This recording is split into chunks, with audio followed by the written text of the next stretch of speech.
هبت رياح هباء فطار القصيد يحاكي الهوى. رياح السموم وكف الغيوم تنادي ألا من جلا.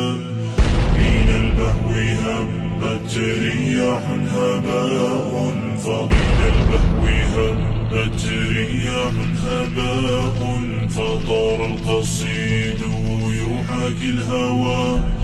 رياح السموم وكف الغيوم تنادي ألا من جلا.